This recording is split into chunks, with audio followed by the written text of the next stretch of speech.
That is true. So it looks like we're going to move into Game 6 here. We do have a bio for Mio, I believe, from Pulse Esports. That is correct. Mio is the Zerg player that we'll be seeing in this next match. He started playing StarCraft 2 as his first RTS. He made Masters relatively quickly after he started playing, but plateaued, he admits. So he chose the Terran race because he thought they looked cool, in his own words.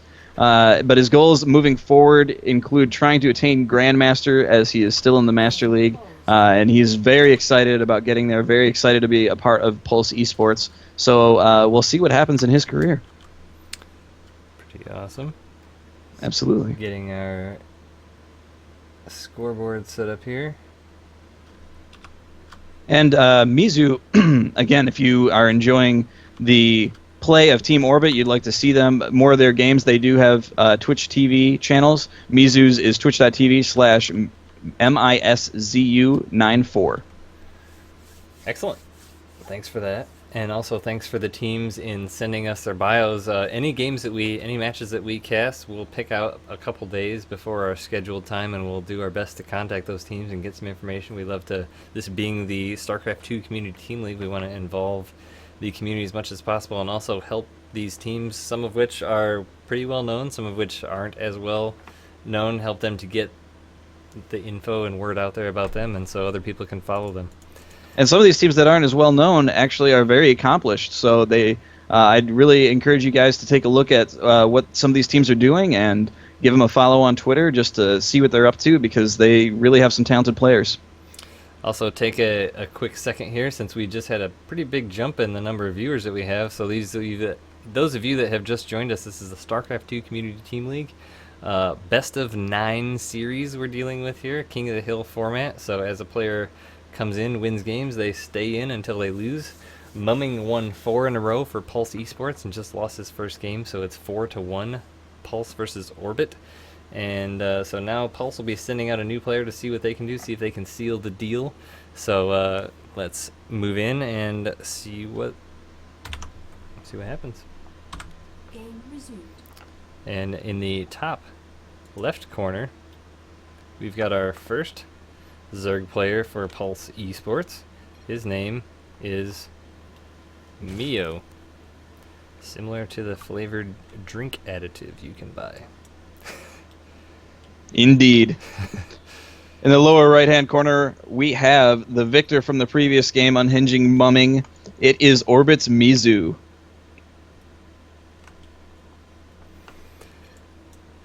First PVZ of the day. This is definitely my favorite matchup. Looks like Miszu is going to be going for a Forge Fast Expand out of the front, putting his pylon out there. As you can see that in the chat of the game, the players are actually friends and they're both playing off race, so this could get interesting. Oh my. Well then, leave that to your imaginations.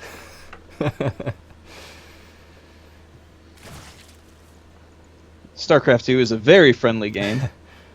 Comments from chat at the moment are, with 4 wins already, you can afford to cheese hardcore. We haven't really seen many cheeses in these games. It's been the players have been keeping it pretty straightforward.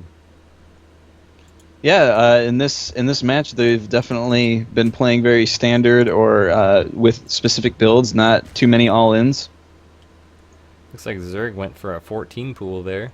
It's a relatively normal-ish to slightly early pool. Again, go ahead. I was just going to say that on this map, it's such a big map that sometimes you can get away with not putting that spawning pool down, but honestly, you got to have some cojones to do that, because you're kind of flying in the wind without anything to be able to produce any attacking units. Miszu is going to take advantage of the huge map and put down Nexus first at 16. So that will give him... Actually, his Nexus went down slightly before Mio's hatch did. That pool's just popping, so if he puts out some lings here real quick, he could have a small window of opportunity to poke in here and see what he can do. Miszu setting up his ramp quite nicely, leaving a little gap over here for a Zealot to block off. gateway right next to his pylon. Looks like he's going to fill this in with his cybernetics core eventually at some point. Mio's scouting exclusively with overlords at the moment. By the process of elimination, has deduced where his Protoss friend is. However, he will not be able to get there in time to see that he did have a slight window of opportunity to get in before that cannon finished. We do see 2 Lings coming out, but they are kind of running around doing some scouting, it looks like. Yeah, actually, he did not scout the upper right-hand corner, so he's doing that now with a Ling. Ah. So he had narrowed it down to 50-50 at least. Looks like That's that right. cannon is going to be finishing. He needs to put down something sooner. This Ling is going to sneak through that cybernetics core. Might be able to get down just in time. Oh, but he could have possibly just... Well, he definitely could have gotten in because there's this gap over here if he would have kept going. But chances are that Ling would have been toast. It is tough to get 1 Ling by a cannon. He could have been Super Ling. So cannons are the kryptonite. Looks like he is going to be taking advantage of what he saw, that Forge Fast Expand, and putting down a third of his own. It seems like a lot these days that the Zergs are actually going 3-hatch right away when Protoss puts down, especially the Nexus first, but since he was only scouting with the Overlords, he wasn't ready to get in and tell that, so he's playing it a bit on the safer side, it seems. And Miszu kind of had a hunch that was what was going on, and he scouted the 2 prospective third locations, was able to find it on the second attempt. Overlord now coming in. He's going to discover exactly what's going on. There is a Nexus here. There is a Cyber Core researching Warp Gate.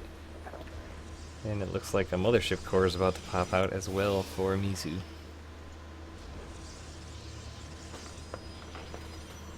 Mio's got a single Ling just hanging at the ramp of Miszu. I do like this play in that you can kind of tell when something's coming out, but with a Mothership Core that can just kind of move forward and zap it, and not a lot you can do about it.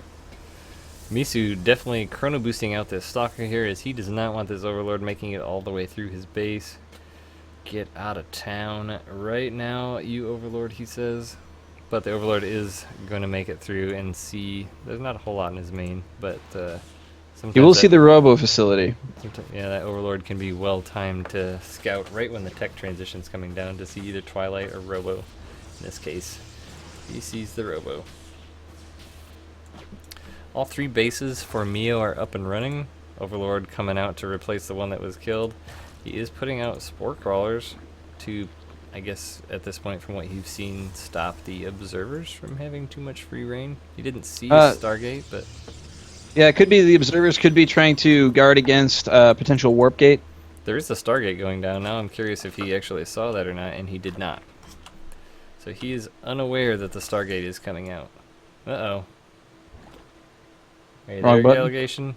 I'm here. Alright, you lagged out for a moment, but we're good now. Okay. Whew. That was close. The interwebs have calmed. So anywho, as I was saying, Mio did not notice that Stargate. Miszu put it down, it appears purposely at this natural location after the Overlord had already passed, so that's wise by him. But Mio having a good sense of what the Protosses like to do these days, put down 1 Spore Crawler at each base. It's never a bad idea because there's always the Phoenix Harass, there's always DTs. And those darn hallucinations. Those darn hallucinations. Hallucinations are fantastic for scouting, let me tell you what. They sure are. Warp We see on the Roaches. field. Yep, they are coming out. Warp Protoss Prism- ground weapons level 1 is being pushed out. Warp Prism loaded up here with 1 Stalker, 3 Sentries. Misu's going to be moving across the map to see what he can get done with that. Warp Prism did get a buff in the last patch, so Protoss have been in favor of using it more. Some drones wandering around here. Overlord just kind of chilling, hanging out. Double Evo coming down now for the upgrades for our Zerg friend, as well as a Macro Hatch. And we have a Spire. That Warp Prism is coming around to the natural. It is going to run into that Spore Crawler and a Queen, though, so we'll see how much damage it's able to do. Stalker unloads 3 sentries. Oh, those force fields are late and do not trap a thing. Roaches are moving in trying to do something, but they are hindered by that. Hey, give credit where credit's due. Those force field trapped 1 drone. Oh, sorry. My apologies. That 1 drone was like, oh no! Spire is half done now, if we didn't catch that before. Hallucinated Phoenix going through, as it's just too hot in there to send through the other units. Gonna see what's up. He is gonna scout this Spire almost right as it pops, but no. He's gonna see what's there though, so we're curious to see what the transition is once he knows that's coming. Colossus coming out, Void Rays coming out. Observer being repelled by the Queen, given that the Spore Crawler's there. Warp Prism decides to make a second go at it. Drops out the Stalker and the Sentries. Gets a better trap that time. Traps 2 or 3 drones in there. The Roaches are going to come in. This is a fairly nice harass with from Miszu. Fairly high APM required, given that it is the Sentry drop, but it is doing him some good, it appears. Looking at the Workers Killed tab, he's gotten 5 drones killed. And if we look not at lost much for his efforts. We do have Zerg coming down with a 4th base, and his speed actually just relatively recently finished, so that was a very late speed on those Zerglings. Looking at the unit count, Misu's got 56 probes to the 72 drones of Mio, so he's at that money number that he wants right as these mutas are going to be crossing the map, so he's getting his attack upgrade and his ranged upgrade as well as ranged armor or ground armor for the other Zergy units. But Miszu deciding it's time to move out right as those mutas come in, so Mio is felt that it's going to be a little bit necessary to stay closer to home with those mutas, as he doesn't have a ton of others. Got a decent number of roaches, but not enough to hold off all of this stuff, especially with those 4 Void Rays in there. Trying to reposition some Spore Crawlers, putting down a few more to try and deal with those Void Rays, as his muta count is not crazy. Well, it is getting pretty high, isn't it? It's up to 15 now? Yeah, 181 food to 137 for Protoss. These low food pushes can work out if it's the right unit compositions. It looks like these mutas are going to have a hard time, but this is pretty poor positioning for Miszu as he walks up that narrow ramp, decides to pull and back. He's going to have to walk right into those Spore Crawlers, which are going to be able to hit all his air units and his Colossus. Indeed. Zerglings now look like they're going to make a run around a Rue attempt at... see, looks like where's they queued up at? Looks like they're going to be going for the potential 3rd, even though there is no 3rd yet. Misu's setting up more pylons. He really wants to make an issue of this. The Mio is now almost max. We'll say essentially max, while as Miszu is at 150 food. 3 Corruptors coming out. Infestation Pit has just finished, and the Zerg Flyer Attack level 1 is about to finish. If we look at units lost, the units lost for Mio is pretty high at over 1,500, whereas Misu's fairly low, but that's going to change with this attack. Yeah, those Lings were able to get right in there, and they're doing huge economic damage. Going to be able to... oh, nope, they pull back across against those Zealots. In the meantime, there's a big battle going up in the base of Mio. Those Colossus doing huge damage. Great force fields keeping out the majority of Mio's forces.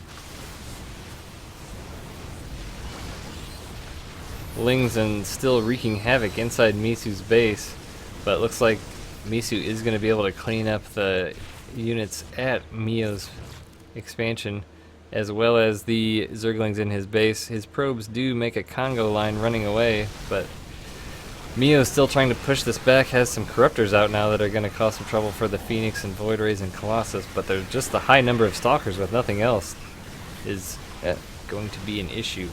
He's going to have a hard time here because he's just rallying in low numbers of units that are just going to get obliterated by this army. Miszu doing a great job with this push. I thought it was going to be relatively closer at first, but Mio now making 6 Roaches, 5 more Corruptors. Not going to be enough to hold this off. And the units lost tab, Mio has lost 3 times the number of resources that Miszu has. Now that that 3rd base is taken out, he's happy with that and going to make a push towards the natural. I don't think he quite knows that the 4th base is there, but that's not really a huge concern to him at the moment, as he feels like he has a death push army. Warp Prism's still there, so he can transform that and warp in more units right in the front as he decides to do. Drones are pulled, Roaches are pulled, trying everything he can to take out this army. It's going to be rough. It is the last stand, the last push. Roaches are there, Corruptors are there. And that one Colossus is going to fall, doing heavy damage to those Roaches. gaining more positioning, and a huge swell of zealots are coming in to reinforce. This is going to spell the end for Mio. And GG. GG indeed. Great game by Miszu to bring back another one for his team. It's going to make it 4-2. Pulse has 4 wins. Team Orbit has 2 now. So Orbit really bringing it back after taking a beating in the first 4 games. Pulse having an issue taking the ace